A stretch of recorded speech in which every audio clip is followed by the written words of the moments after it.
Welcome to the Pain-Free Athlete Podcast. I'm your host, Dana Jones. I am a certified personal trainer, and I'm here to help you achieve your fitness goals without pain. In each episode, I'll share tips and strategies that will help you stay safe and pain-free while you're working out. I'll also interview experts in the field of fitness and pain management. So if you're ready to learn how to stay active and pain-free, then subscribe to the Pain-Free Athlete Podcast today. Hello. Hi, everyone, and welcome to the Pain-Free Athlete Roundtable. And I love doing these kinds of things because of the fact that it gives us a chance to really get into topics that mean something to everyone. And so this month is on women's health and performance and breaking barriers in sports. I have gathered an incredible group of women who are redefining what's possible in athletics, health, and leadership. And I'm just so happy that you're all here.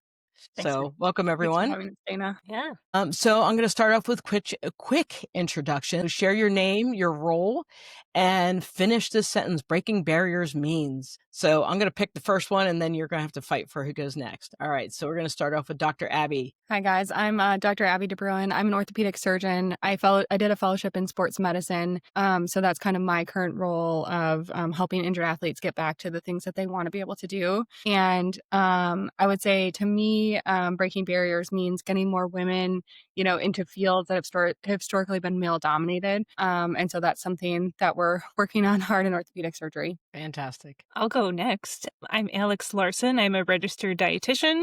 I'm also a mom. I have 3 little kids. When I have a little bit of spare time, I like to also be an athlete. So I just recently in the past year started getting into gravel cycling. Before kids was into triathlons. And so love women in sports and also having that dual role of, being a parent and having a career and doing it all. So for me, breaking barriers from a dietitian standpoint is fueling your body instead of fighting it. My name's Katie Armstrong. I'm a women's hormone, health, and longevity coach, also an athlete. I've been a competitive triathlete, yogi, and multi-sport athlete for decades now. And for me, breaking barriers when it comes to women's sports really is inviting us to look at the long game and recognize that so infrequently are women being studied appropriately. And so much of the advice we've been given is with this assumption that women are small men and we are not.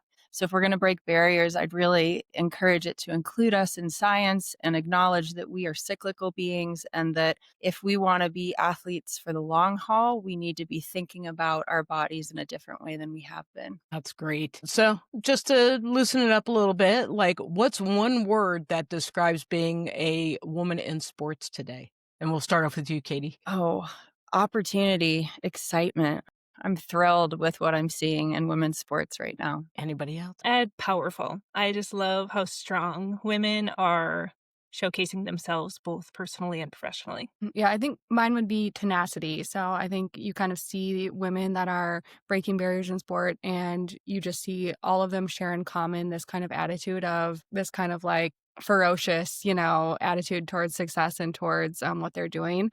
And so again, we like to see that professionally for women and then in sport as well. I love it. For me, there's just, I don't even know how to describe it because there is this excitement and as well, there's just this piece where it's evolving. And I love to watch it evolve in front of us. Just in my lifetime, especially, of course, everybody knows about the women's soccer team and just they're going from wearing men's jerseys and getting paid pittance or actually taking a loss playing on the national team to actually receiving close to equitable pay, getting sponsorships, all that kind of stuff, and just watching athletes being recognized. And of course, that's going to start happening in the WNBA because of the following that they're receiving too. And I just, we want to not necessarily highlight the financial piece because we want to obviously be recognized for our skill, but in our society, how you show up and how you get compensated is definitely how the world recognizes you. So I think that's pretty cool. So I want to kind of move along and get to talking about our bodies because that's what definitely makes us different. And women's physiology has, as you talked about, Katie, unique rhythms and needs, and a lot of the training programs and even the science kind of ignore that.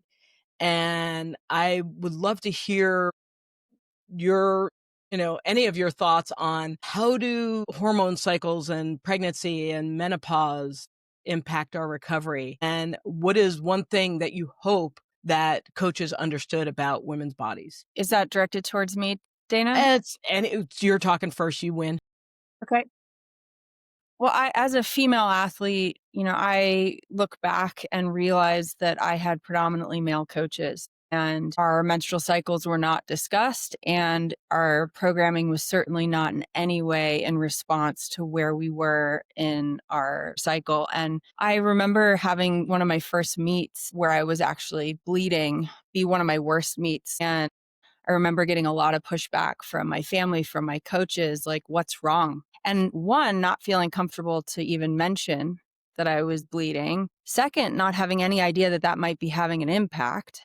And it took, honestly, decades for me to realize that if I was at least tracking and cognizant of my cycle, that I could choose which races to do based on what was, fortunately for me, a consistent cycle. But that now, as a hormone coach, I recognize that while a professional athlete may not be able to choose when they're competing, they can certainly change their training, rest, and fueling plan based on where they are in their cycle. And I predominantly work with women over 35. So I'm working with women as their cycles are starting to be irregular or starting to change. I'm not even finding very many people in the medical field who understand that women are now in that phase going to need dramatically different programming for their fitness, nutrition for their fueling, and recovery. And so it's a much broader conversation. I want to know exactly what you're interested in, but suffice it to say that tracking, if people can start tracking their cycle, if women can start paying attention to what their rhythms are, what their needs are, and acknowledge that every body is different, but that it's likely that their needs map out onto their cycle, at least to an extent, and that they then need to figure out what their goals and priorities are for their body, because mapping sort of what's actually happening and what they're hoping to accomplish in their life can bring about a lot of strategy. And I don't like to think of women as complicated, but we are organic and there is a lot that's going on in our systems. And so the more we can learn, the more wise we can be in how we choose to act and work with our bodies. That's great. That's excellent, Katie. I think to kind of piggyback off of what she brought up, from my side of things, mostly seeing people when they're in a more injured state. There's so much that hormone cycles kind of have to do with that. And like you said, kind of some of the science and literature, although there's been, gains in starting to study these things, I think we haven't gotten to the point of taking that knowledge and then translating it to what should you do? What's a appropriate program? I think we're lagging behind in that stance. So, again, kind of the low hanging fruit for me as an orthopedic surgeon is ACL tears, right? So we know women have a 4 to 6 times higher rate of ACL tears than matched counterpart males in similar sport. And we know that hormone cycles are one thing that play into that, as well as, other anatomic factors, neuromuscular factors. But that we know that hormones and our hormone cycles have a really big role in this, right? So the ACL itself, fibroblasts within the ACL have estrogen receptors. And we know that some of these hormones, estrogen, relaxin, that women cycle through. And I mean, pregnancy is a whole nother beast with that. But we know that those hormones can definitely make somebody more susceptible to injury. And we have some literature that, kind of talks about OCPs potentially being, somewhat protective to knee stability, but yet we haven't kind of made any final steps on like actually talking about this, a little bit more openly. Of course, decisions on what you want to do, with regulation of your cycles on top of tracking is totally, a very personal decision with lots of factors that go into it. So we would never want to, I guess make anyone feel like they had to do a certain thing. But I think at least to have that information available and let people kind of use some of that information that might end up being protective for them. I think that's kind of maybe the next step, is that right now there haven't been as many women that are, talking about that. And so it's a little bit of a like buried lead, if you will, right? We know the risk is there, but people aren't really talking about what should we do from an injury prevention standpoint, or, if you're interested in that. And then, the same thing goes like menopausal women, that hormone slew changes your body's ability to, heal from certain things. So recovery is different. I had a patient in my office the other day asking me if Achilles tendonitis could be tied to her perimenopausal symptoms. And I thought for a second, honestly, I don't know. That's not something I talked about in my training or learned about. And then when I looked into it, I was like, yes, Oh, yeah. absolutely. So there's just a lot that, like you mentioned, we're lagging a little bit behind in. And I think we're starting to see some of this literature, but then we're just not maybe necessarily kind of getting to that next step in what do we do with it? Yeah. I'll just, Go ahead, Alex. can I come in from like a nutrition standpoint? Yeah. I find from my experience, and I work pretty much exclusively with endurance athletes, so a lot of runners, triathletes, cyclists, and so more longer distance, longer hours. And a lot of that training is very stressful on your body. And when especially female athletes are under fueling, feeling like they still need to restrict in order to fit into a leanness mold that, is typically seen in more of those endurance sports, that's where hormones actually can really get deregulated. And so for me, what I see is if we can really optimize nutrition and recovery, put your body into a much happier state, we're seeing our cycles are more regular, their hormones are more regulated, and the body is overall just happier. We're preventing injuries, so they're not having to go visit Dr. Abby. And like to me, I feel like it's all kind of connected, right? Like the training and recovery and the hormones and whatever stage of life you're in, as long as you're fueling well and you're taking care of your body, I think you're going to be set up much better for success, regardless of if you're a professional athlete or even if you're just doing this as your hobby. And Dana, if you're open to some more specific information on this, I mean, I work with women on like teaching them how to create programs for themselves, respond to like programs that they're getting that are more generic and how to map these on to their cycles. And so, I like to simplify this for people, but most people don't know this, but the first day you bleed, you consider that the first day of your cycle. And what I like to remind people is it's almost like an arc, and you can kind of with up until the point of ovulation, like it's a really solid arc of being able to like train harder, work harder, tolerate more physiological stress. As we get towards our menstrual cycle, that's where we need to start being a little bit more cautious, with one exception. During the few days of ovulation, you do have more risk of injury, even though you feel really energetic and powerful. And so as you start learning that pattern, you can kind of see why women are going to benefit from acknowledging this pattern, because there really ends up being these like isolated windows where you would really want to effort and push. And that's pretty different than a man, where instead of just it being one of these things where like, let's escalate, let's keep going week after week, harder after harder, it allows you to map on kind of your deload weeks or your rest weeks, or to acknowledge when you should be doing more tempo versus power. So just to say that, like, there is some information out there, like, I studied Stacy Sims' work. I found her to be really, really just a frontiers woman in this space. And I just think that, again, even knowing these maps, if women can sort of track their own experiences, like what their recovery is and mapping that onto their schedule, like looking at how a certain workout is feeling in their body, and then just to map that onto women long term. Perimenopause is extremely high fluctuations and back and forth of hormones. And so you cease to be able to think of it as this like monthly cycle, and rather it is almost like you educated yourself through your consistent cycle of how you respond when you feel a certain way. And so then when you hit perimenopause and things are all over the map, it starts to be, how do I feel? How does that relate to how I used to recover on a certain day that I felt a certain way?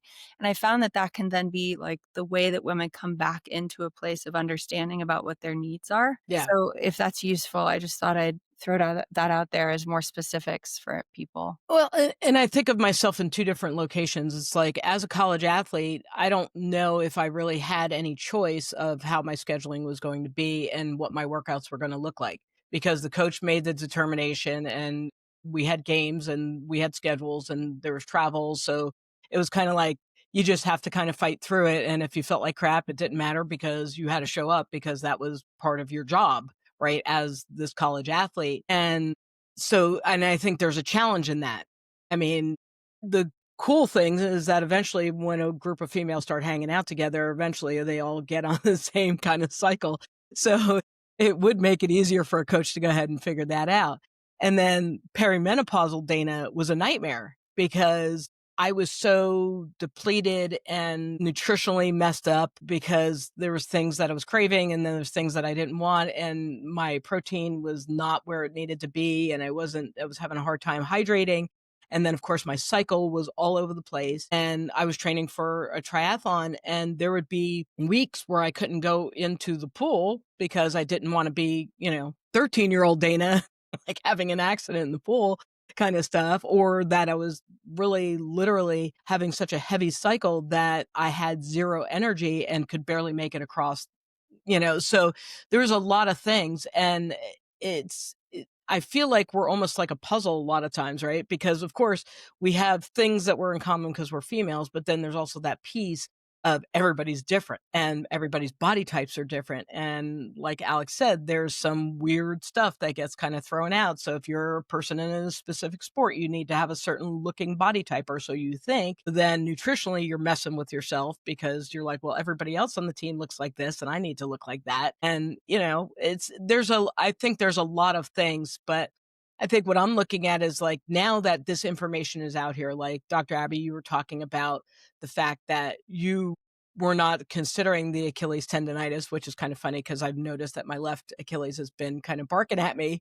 And I'm like, where did this come? Like total random ass pains that start happening when you're in that perimenopause, menopause thing. And a lot of it is inflammation, which, again, factors into diet and, how you feel your body. But have you personally changed how you're training females because of this information, and now that it's become more, I guess, mainstream? And I'll go ahead and start with Alex on that one. Have you changed your own training? Have you changed training for your clients as a result of the information? I'll be honest, I haven't, because to me, a lot of the athletes that I work with also have families, they also have careers. So for us, it's more of like, okay, let's find a nice routine that works for them consistently. Mhm. But also listening to your body and it's like, okay, what is it telling us? Are we struggling with energy levels? Are we struggling with hunger levels? Like, how can we optimize nutrition that way and building a nice routine, a lot of their skills and strategies and tools for them to support themselves physically in their training?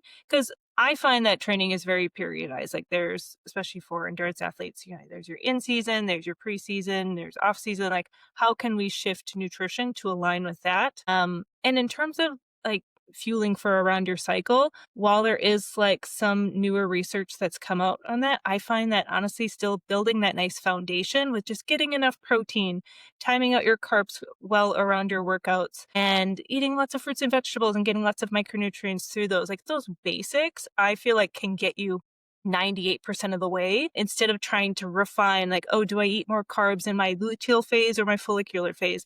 Like that gets too complicated. And for me, I'm like, let's keep it simple and build a nice routine for athletes and support them best that way. That's good. Dr. Abby? Yeah, I would say, unfortunately, right now, with me, mostly seeing people when they come in to see me injured, a little bit less so. But aside from providing education to women, because a lot of times these injuries are things where there's risk of re-injury or injuring the other side or things like that. So, kind of trying to provide information at that time. I think the kind of what we call the female athlete triad, or there's different, names that are in literature now. That's something that, when I work with any teams, during my training, I spent a lot of time, as a team physician. I'm working on kind of getting involved in that now as I'm kind of starting my practice. But I think that's an area where there's potential for growth, and to improve essentially education around, and trying to be a resource for some female athletes, in order to just at least provide the information so that they can kind of make informed decisions for themselves around those things. Because like you said, a lot of like our college athletes, they don't necessarily have a ton of choice about when their game days might fall. But, I try to at least provide information around, like we talked about, some of the highest risk, points in a cycle, different things like that. And of course, if we notice any early signs of like female athlete triad symptoms and low energy availability, that's something that we try to be involved in early as opposed to later when somebody has, a potentially devastating injury like certain stress fractures, that I'm sure you guys have had experience with in some of the high endurance and high level runners. Katie? So I absolutely work with educating people on how to alter their food, their movement based on their cycles, but also I'm working with a lot of women that are postpartum, a lot of perimenopausal and menopausal women. So in that respect, we're looking at the cycle that they're in as opposed to necessarily the menstrual cycle specifically. But I think Alex is right. I mean, eating a well-balanced, fueled, like, nutrition profile is essentially 98% of the way, but a lot of people come to me in dysfunction, and so what we're trying to do is initially educate them on what that looks like.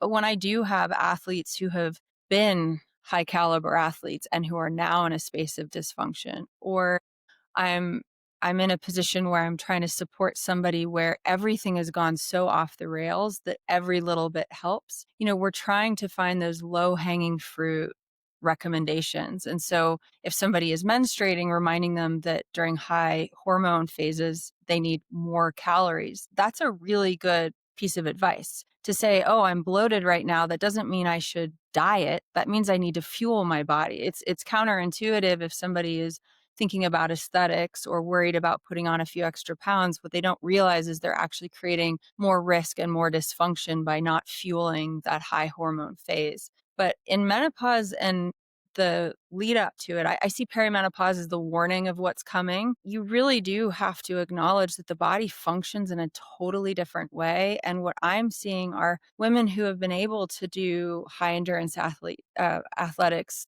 high intensity athletics, and all of a sudden they can't get out of bed. They can't Mhm. function and go to work. So it's less about trying to fit their programming into their responsibilities and trying to keep them functioning so that they can maintain their responsibilities. And at that point, I'm having very hard conversations with lifetime endurance athletes and encouraging them to put on muscle, and that means that they're going to have to go in the gym and lift heavy weights. And that is as much a mental game as it is a physical game. And I was one of those people. I mean, I was 10 workouts a week, in the pool multiple times a day, on the bike for 5, 6 hours at a time. So it was a huge shift to recognize that my new challenge was, how do I get as much meat on this body as possible? But I will tell you that in the second phase of a woman's life, in a way, the more muscle they have on their body and the more iron they're willing to lift, the better they're going to feel, the more energy they're going to have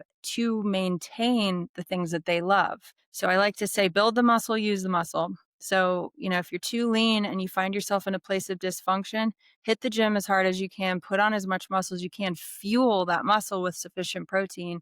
And then your body may be able to return to the stress of higher levels of cardio or intensity because you won't see it as stress. So I'm absolutely talking with women about like how to fit these things into their short cycles and their lifetime cycles, but that's because they're coming to me like desperate for improvements. Yeah, I feel that.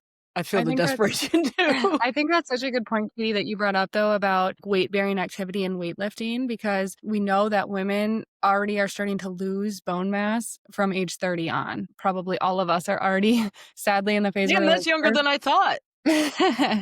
our peak bone mass or peak bone density has already passed, and now we're in the stage of like trying to maintain as much as possible. And so I talk to a lot of my patients about this because unfortunately I see people who have had a fracture, and so then we're talking about like, what can you do to maintain this? And the literature definitely shows that weight bearing loading is what helps maintain bone health as well. So I think the points that you were making also has another great injury prevention factor. And so sometimes people are good at lower extremity weight bearing type things because certain body weight things can get some of that, and then upper extremities end up being missed, right? So then you have risk of like wrist fractures, things like that. So that's another thing that I try to echo as much as I can, but sometimes I'm seeing these people once they're injured.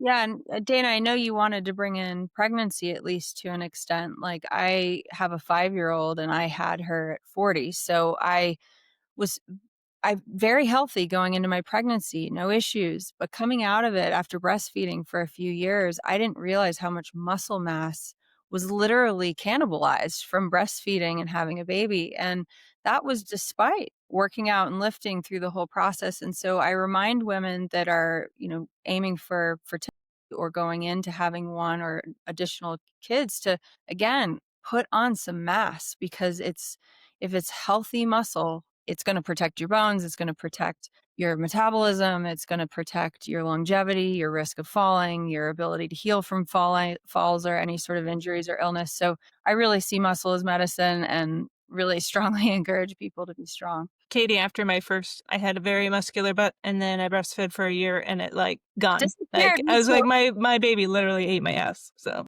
I'm all cannibalized. You guys are harsh. it was worth it, but I was like, my butt has literally disappeared. That's crazy. All right. I want to move on because aside from the physical aspect, which we could probably talk about forever, for many women, performance isn't just about the physical piece. It's also, especially for college athletes, it's tied to identity and confidence. And I want to ask you all, how do cultural expectations, body image, or even comparison, which is a nightmare, impact mental health and performance for women? We've also had some examples. Tennis has really stood up, gymnastics with Simone Biles, and then again, tennis with Naomi Osaka, and quite a few. Coco Gauff also talked about it. So there's been a lot of people that have been brave enough, which is scary that I have to say that, because it's not like they're doing something horrible. They're actually talking about their feelings, and they're talking about their mental health and their schedules impacting them, or outside factors like crowd and social media really messing with them.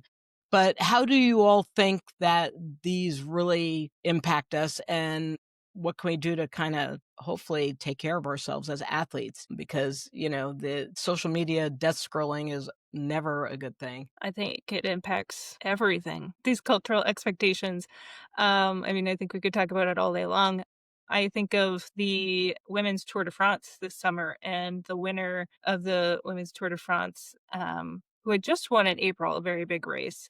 Between April and July, she had strategically decided to get herself a little bit leaner because the Tour de France had a lot more climbing. And that was all the media could talk about. Yes. They Holy moly. just articles and articles talking about her weight loss and how is that and that was the only thing that she did, and that was worthy of her winning. Right.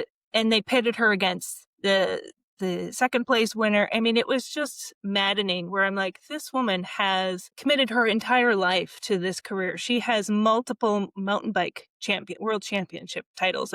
She's a very good cyclist. This one thing that she did was not the one factor that got her across the stage wins first. And so to me, that's really frustrating, is that the media that's all that they're talking about, and that's all that matters to them. And so I'm hoping that we can change that culture a little bit in the media, but also there's this societal expectation of, leaner is faster. And yes, power to weight ratio does matter, but it is not everything. So there's a lot to unpack there, but I think that self-image and the expectation and demand to perform well, it's a lot of pressure, and it's hard to kind of navigate that mentally. So I really have to commend Simone and all of those women for speaking up about it and normalizing it. Dr. Abbey? I would say one thing that affected me that I didn't really have a name for when I was a freshman, in college playing basketball, but then I kind of learned a name for later in my medical training is what we call imposter syndrome. So this kind of thought of I don't belong as much as the others, or, how did I get here, and am I qualified to be doing what all my peers are doing? It's pervasive in the medical field. And it's just something where I've kind of realized, this is something that so many women, or at least maybe they're more willing to talk about it than men in similar fields or positions, but so many women are dealing with, and it kind of goes along with what you mentioned on, expectations and just kind of the mental load of some of these things that women are dealing with. And then, I see it professionally too, especially when people are in these, professional settings that may be male dominated. And so I think, my own, I guess, little advice on the things that I feel like have been helpful for me are preparation and visualization, which obviously there's a lot of kind of literature and thought about visualization in sport and performance. But, when I have like a bigger case, I'm reviewing notes, I'm watching videos, I'm going through the steps in my head to make sure that I kind of have an answer to any little thing that could go wrong and how am I going to troubleshoot and what am I going to do, which then allows me to have positive self-talk of reminding myself I have excellent training. I'm just as well qualified as my male colleagues to do hard surgeries, and I take excellent care of my patients, and I know for a fact I'm going to, do exactly everything I can to make sure they have really good outcomes. And so the combination of the preparation and the visualization then allows you to, I think, give yourself that positive reinforcement and that positive self-talk of, I can do this. I am qualified to do this. I'm well trained. I'm ready. All of these things that you need to hear to kind of combat those feelings. That's kind of crazy. I was going to ask you the other piece of it is like, how much do you think the media, or why does, and this kind of goes back to what Alex was saying, is why does the media focus on female bodies? Because they don't really focus on men's bodies, I think, to the same, Right. and No, the they same never thing. they never talk Yeah. about males' Yeah. weight or ask them about what designer they're wearing and how they got their prep Yeah. for the day. Like it's ridiculous. I do think that there's been maybe a little bit of positive change as certain celebrities maybe have started to challenge that a little bit, right? When they get asked, oh, what are you wearing? And they say, oh, would you ask the men that? Every once in a while in today's day and age, we see a little bit of challenge to that, which always, makes me feel good. But of course, it hasn't necessarily changed what you mentioned, which is that there's still this focus, right? So I got to give a lot of credit to Alona Mar for Mhm. her social media feed is just all about women and body positivity. And I think it's really important for women to be mindful of what their feed is showing them and making sure that they're following accounts that bring up more positive thoughts about themselves and around their sport, and unfollow and block the accounts that they find are more toxic and kind of give them more negative thoughts. I think that we have a little bit more control of that, but you do have to be mindful about what you're liking, what you're following, and making sure that you're looking for those more positive accounts. Yeah, the algorithm's for real. I right. think those are some That kind of brings up an interesting point that I've talked about with friends, but has never really come up, in other circles before, which is now that there's NIL in college sports, right? We're seeing some of these higher profile male athletes getting tons of money for, potentially just playing their Breathing. sport versus whatever endorsements or things they might be doing. And then the women's side of that, in some respects, there's great opportunity, but then in some respects, you also see some women kind of capitalizing on that in a way that's, maybe not as much like body positivity, but maybe playing a little bit into this historic theme of body image and the fact that that sells a little bit on social media, like Livy Dunn or something like that is an example that just has a huge social media following. And that's not to take anything away from her. Obviously she's an excellent athlete, but it's just interesting how that has just opened, I guess, different doors and the different paths that you see different people taking with how they, have their social media presence and how they're taking advantage of it. Mm.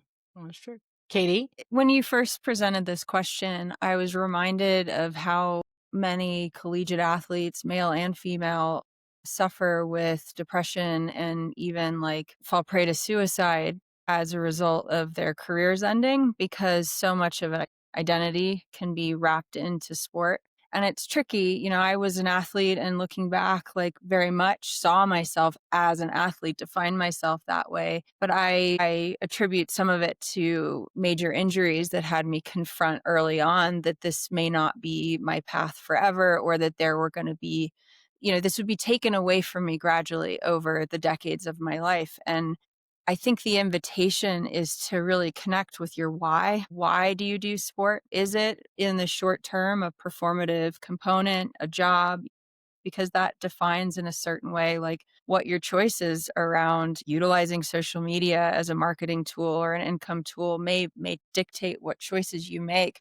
But my hope for people is that ultimately they're moving their bodies, feeding their bodies to connect with something more deeper than that, and that fuels a capacity to make choices that are health oriented and not just the way we look or the way we perform. But it's tricky. It's always going to be this balance between what we're able to accomplish and do right now and how that will change our life trajectory moving forward. And I just think as a society, we have a long way to go in seeing the sincere worth of women and not having it be labeled just on the way that they look or as objects of attraction.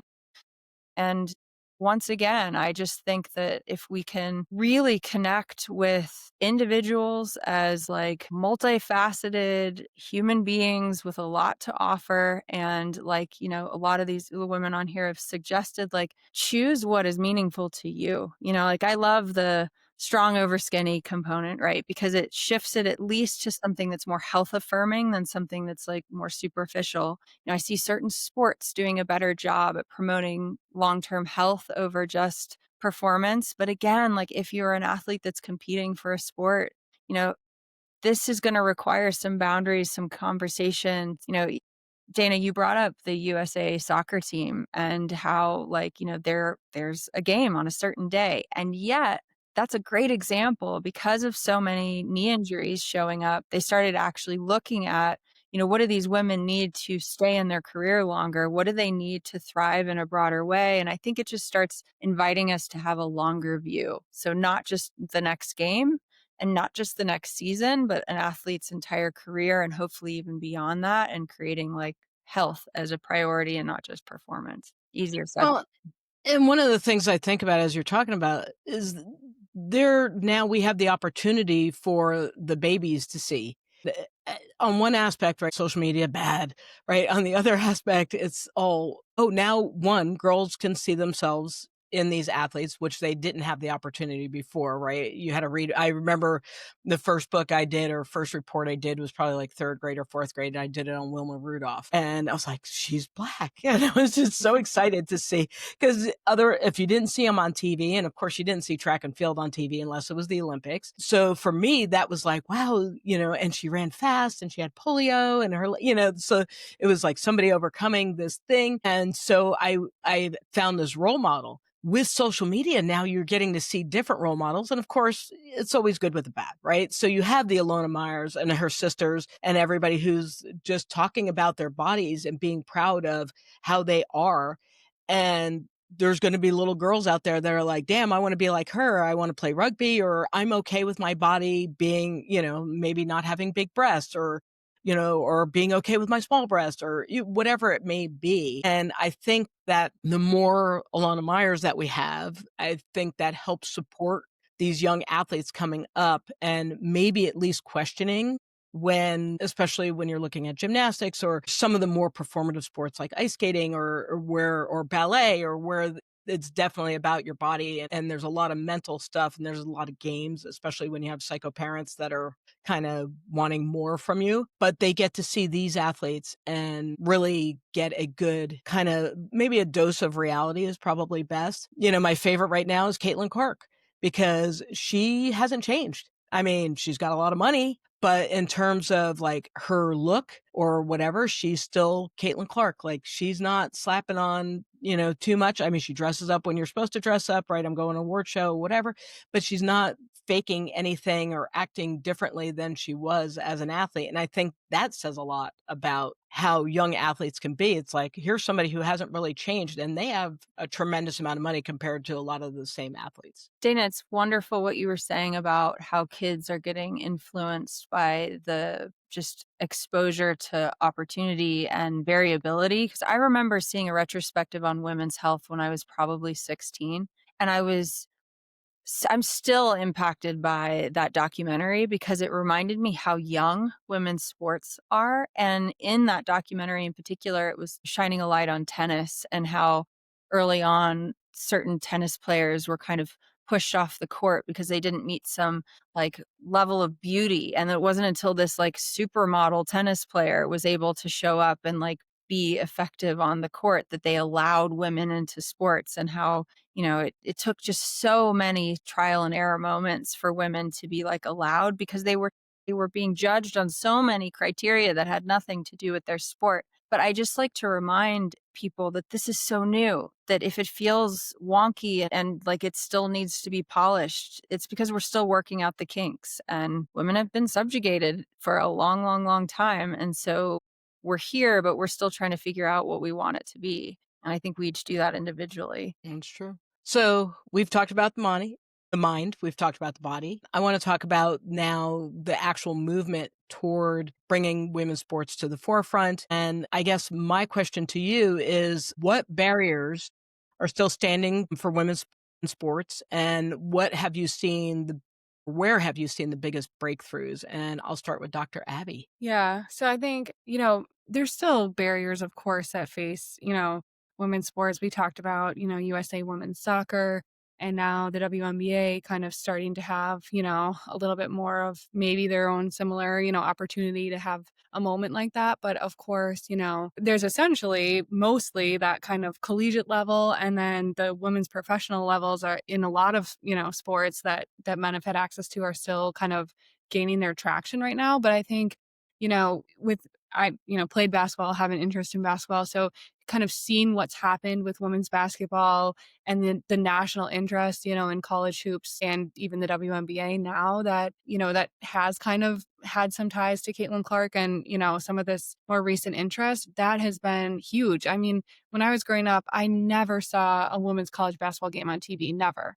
So that was something where, like our coach took our team once to like go see a Marquette University women's game. Like we went to the Twin Cities to see Deanna Taurasi play. But those were like opportunities that were sought out to see, kind of like you mentioned, like people like you doing it on that next stage and getting to see that. But now, young girls are getting to see WNBA games and college hoops games on their TV. So we are starting to, I think, make a little bit of progress, but of course, there's still kind of more to go to keep that momentum going. Alex? Well, coming from a dietitian perspective, I feel like some barriers that we still have are athletes still fearing of eating more, that they might gain weight from that.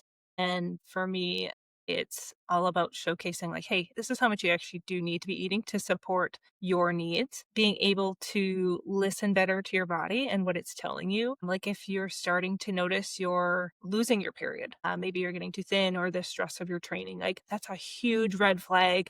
And in some sports, it's kind of normalized, like, oh, yeah, I haven't had my period in months. And it's just kind of part of the sport. Like, no, that should not be the normal acceptable thing. And so that's a big red flag for me. It's like, oh, that should be our top priority, is getting your health back to a point where you're getting a regular cycle and embracing strength, embracing, leanness, but not being too lean where you're seeing injuries and health injuries. Like, to me, those are the barriers that I think we're still working towards. We've come a really long way, but I think there's still progress to be made. What's the biggest breakthrough you've seen? I am really loving the culture in the endurance sports of embracing carbs.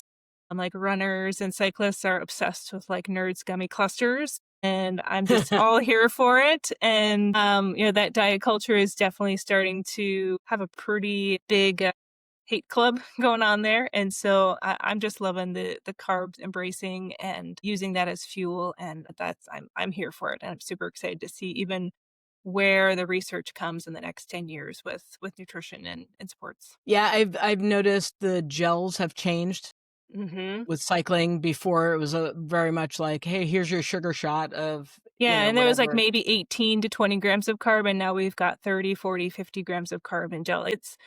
It's used to be they would hardly take any carbs during their endurance sports, and now we're seeing ultra runners and cyclists to 120, 150 grams of carb per hour. I mean, it has shifted so far.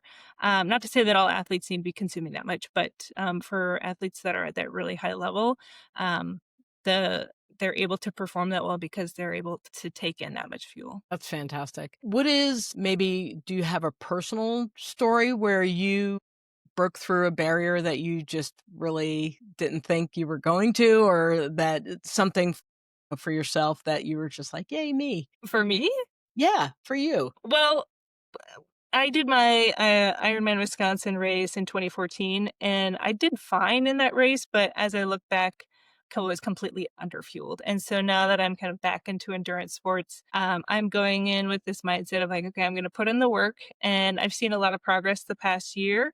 So my story is still kind of TBD, but I'm definitely leaning in more into the fuel and listening to my body. For me at 38, I'm probably one of the strongest I've been as an athlete in my life, which is really cool. I think age is just a number, and I love hearing about athletes who are in their 40s and 50s and still absolutely just crushing it and PRing in their events. And that's really fun. Yeah, would we just have that lady who was she 86 or Yeah. something that did Ironman Kona? Yeah. Yeah. Oh, I was like, "Oh, no joke." Katie, what is one aspect where you broke a barrier? Personally, Yeah. As an athlete. well, I've reinvented myself as an athlete several times. And I think that, again, with like longevity being my primary focus, I just say like it takes a lot of courage and chutzpah to be willing to like put down, your triathlete gear and like pick up a yoga mat or like, put the yoga mat aside and like head into the gym and learn something totally new. And I think that that's one of the things that makes life exciting. But again, back to that definition of self, like leaning in and recognizing what do I need to thrive long term. And if it's not what I've done before, being willing to be a beginner and start over and put that same level of discipline and determination and knowledge to the test. And if Dr. you're all Abby? right with it, Dana, I just wanted to say one thing I'd love to see change is I'd like gyms to be set up a little bit better for women. I see constantly that, there aren't enough lighter weights to allow women to get started. There's not enough floor space for more free weight use that I think is beneficial for integration for the way that women tend to thrive. So that's one thing I'd love to see change. I do have to say that I've noticed that more women are at the gym and they're in the heavy lifting area because obviously most gyms are made the same where they have a cardio section, they have a machine section, whatever it is, not universal machines, but whatever the hell it is, the hoist or whatever they got going on. And then there's the free weight section. And usually the free weight section, there's not a female to be found. And I've noticed over the last few years that there's a lot of young women. So let's hear it for the college age, the high school girls that are getting out there and they're hitting the heavy weights. Of course, they're doing a lot of butt exercises, which I have like, I'm like, dude, you got a whole other part of your body. But they're seeping into it. But in terms of safety and actually having a space, it's weird. It's still weird because some dudes just make it weird. And, I had a situation where I was there with my daughter and the guy's like, "Oh, you don't want to do that exercise because it's really not good for your elbows or whatever." And I was like, "Thanks. Didn't ask you. Appreciate it." And then my kid's like, "Well, my elbow kind of hurt." I was like, "Shut up." They should make like a separate room for just women to feel safe in strength training. I think that would be an amazing ad for a gym. Yeah. But we've done like female gyms, right? And they've totally died. And I don't know, because I can't remember what it was back in the 80s. There was a couple of different gyms Like that were, curves or yeah, they were all female only. And they just didn't last. But also they had Well, an agenda. my mother had an all women's fitness center actually. Like she was pretty early on and they were doing really well, but they got snuffed out by the big corporate gyms. So it Right. was really a money thing. They couldn't compete with the crunches and giant companies. Yeah, which is kind of a bummer. So we're kind of getting close on time. And so I want to just ask you, and we'll start off with Katie. What is one piece of advice you would have given to your younger athlete self or to any little young athlete that may be listening? I mean, you're hearing a theme in what I'm putting out there, but I think muscle is medicine and I would protect it. And from the perspective of longevity, but from the perspective of injury prevention, I just think assuring that athletes have a part of their year that they are building, and for triathletes, it's often preseason, and just thinking about whether you're maintaining sufficient muscle mass to get you through your 60s, 70s, 80s, and 90s, and allowing that to be on people's minds as early as 15, and to recognize that muscle needs to not just be like meat that you've put on, but muscle needs to be something you know how to use. So mobility, warming up and cooling down, and recognizing that there is a lot to go into proper recovery that isn't just your training. So recognize that becoming a healthy human is going to allow you to be an athlete for longer. So if it's something you truly love, to think about the long haul. Okay. Dr. Abby, what advice would you give little baby Abby? I think for me, just to soak in that chance and opportunity to compete. Basketball was kind of, my passion when I was younger. And that's like a sport that, in my opinion, is just kind of special in that just kind of fierce competitive energy. And as much as I continue to find new passions, that I enjoy doing now, that kind of golden window in college where you just got to like leave everything out on the court, after college for a lot of us, that's kind of your last chance to do that. And some of those kind of team based sports. So just to kind of soak in those competitive moments and the time with your teammates, I think. That's cool. Alex, what about little Alex? What would you tell her? Well, hindsight's 2020. So as I look back on the 8 years that I kind of took off from sports to grow my family, and always wondering like, oh, am I going to be able to come back to sport and do that? I think to my younger self and then to other women who maybe are in a time where life is really challenging, it's okay to take a break. You can always come back to sport, or you could just shift to, I'm just going to maintain the status I'm in right now, and I'm going to work on growing and shooting for that PR or that Boston qualifier time, in the future sometime. Like there's no deadline, but just moving with the ebbs and flows of your life and being flexible, I think is really important. That's awesome. I think little Dana would like to know that, like, it's okay to freaking have emotions. Yes. Right? Is that, if you're sad, be sad. Don't let people talk you out of whatever you're feeling. Experience the feelings because it's They're healthy. valid. Yeah. And they're valid. And I think I didn't know that as a kid. And so I stuffed a lot. And as people who've listened to me before know, that led to a chunk of time suffering from migraines and whatever. But I was so damn serious. And I felt like there was this persona that I had to behave a certain way. And so I would say, let that shit go. Like, if you're frustrated, be frustrated and then learn how to communicate that so that you can make some changes instead of just bottling it up and feeling like there's nobody else to talk to, because you're not alone, right? Is the biggest piece. Anyway. All right, ladies, thank you so much for joining. I'm going to start off with you, Alex. What is a way that people can get in touch with you? We're going to put it in the notes too, but how do we work with you if we want to work with you? Yeah, my website is alexlarsonnutrition.com. I'm also on Instagram and social media at Alex Larson Nutrition. And then I also have a podcast called Endurance Eats, where it's all on endurance nutrition. Fantastic. Katie, how about you? How do we get in touch with you? You can find me at inspiredliving.coach, or Instagram is Katie Armstrong Fitness. Great. And Dr. Abby? I guess I didn't put a ton of thought into this question. I mean, just our website, OSMS Green Bay. You can always contact me to get a hold of me for anything that's needed. Okay. Well, thank you so much. I really appreciate your time. Thanks, Dana. Thank Yeah, you. thanks for having us. This was really nice. And I would say it was so nice for me to kind of get to experience Katie and Alex, both of your